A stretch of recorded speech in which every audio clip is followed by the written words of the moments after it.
What's up, everybody? It's your boy, the Trio Collector, man. And I'm not coming to you guys with figure review. I'm going to do something a little different today. But before we get started, man, if you're new to the channel, man, welcome to the family, bro. We're out here. We're really just trying to grow this community. And if you guys are just stopping by while you're surfing on YouTube and happen to come across your boy, hit that subscribe button and notification bell, man. It helps the channel grow more than you guys would ever know. So today, instead of doing a figure review, I thought I would go and give you guys a little bit of my reasoning why I said what I said about collecting only Kujis and Ichibansho figures from now on out, right? I've been getting a lot of positive feedback about it. Then I'm also been getting, I wouldn't say negative, but a lot of how come, a lot of why, right? And I feel like as a collector and as someone that feel like he's versed in this in this game, I feel like I owe you guys somewhat of an explanation for that, right? So if you guys don't know, yesterday during the King Piccolo Daimyo or Daimyo Piccolo review, I told you guys I was only focusing on Master Lease, King Cluster, Kujis in general, right? That's all I'm focusing on in my collection. And the reason behind that is because I feel like Kujis in my collection is what holds the most value, right? Any Kuji, I'm gonna not say any Kuji, but Kujis in general seem to appreciate and value more than other figures besides resins, though, right? Resins is like God tier type stuff, you know what I'm saying? I mean, they're like the elite of the elite, right? But when it comes to PVC and ABS, right, I feel like Kujis is what holds their value and appreciates more than any other figure. And this is my reason behind that, right? If you take older Kujis, like this bad boy right here, right? Or this one here, or even this one right here, the Piccolo, right? That figure right there is considered a rare figure, okay? Then they have one, I think it's called like a double chance figure, and then which is like extremely rare. And then I think they have like a triple chance, which is an extremely rare figure as well. Which like maybe it's like 20 of them made in the world or something like that. That's a Kuji figure, right? That figure definitely holds its value because of what it is. It's one of those figures that if you were to ever get it, you hold on to it. You know what I'm saying? You don't have to worry about a re-release. You don't have to worry about any of that because there's only 20 of them made, right? Same like with Tokyo Toy Fest, right? Tokyo Toy Fest is also one of those figures or figure lines that you don't have to worry about a re-release coming out because there's only a certain number of these bad boys being made. That's what I focus on. Kujis, right? What got me out of collecting Manga Dimensions is that I started seeing a trend happen, right? I would go after these hard to come by Manga Dimensions figures. For instance, Supermax Stars Piece Vegeta, Grandista, Super Saiyan Vegeta, MSP Trunks. What else is another one that's probably getting a re-release? MSP Gohan probably is going to get one. But saying that to say this, those figures, when I was collecting them, were like 200 plus, right? Now, you look at Trunks. Big Bad Toy Store has Manga Dimensions Trunks on there, 65 bucks. So if you think about it, right? I'm out of 130 some odd dollars for a figure that I bought a couple years ago or a couple months ago. Didn't know it was going to get a re-release at the time. But now the OG has dropped in value, right? Some people may say, well, man, that's not necessarily true. This is in the third, right? Some people like the originals. But then if you're a person who doesn't care about that but just likes the figure, then they're probably going to go with the one that's much cheaper. You know what I'm saying? I mean, that's just facts. That's just what it is. So, right, I hear a lot of people saying, "Oh, I don't want the re-release. I want the OG."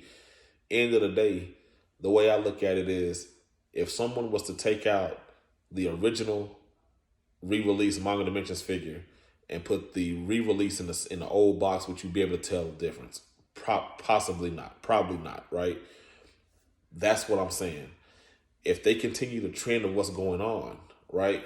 A lot of those ones that we held on to as like our prize part pieces in our collection, the value drops down.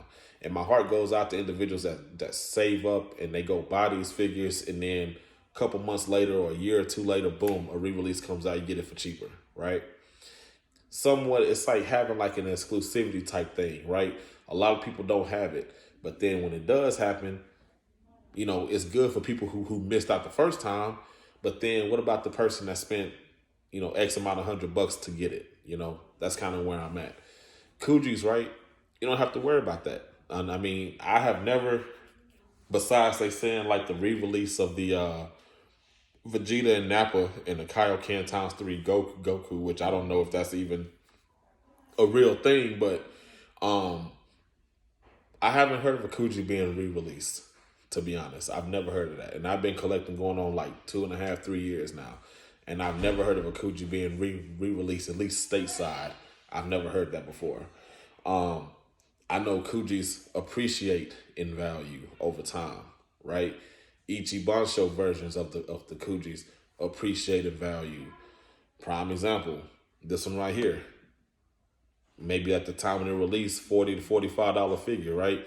If you're lucky enough to get this figure sealed in box, looking about $150, $200 Ichibansho figure, right?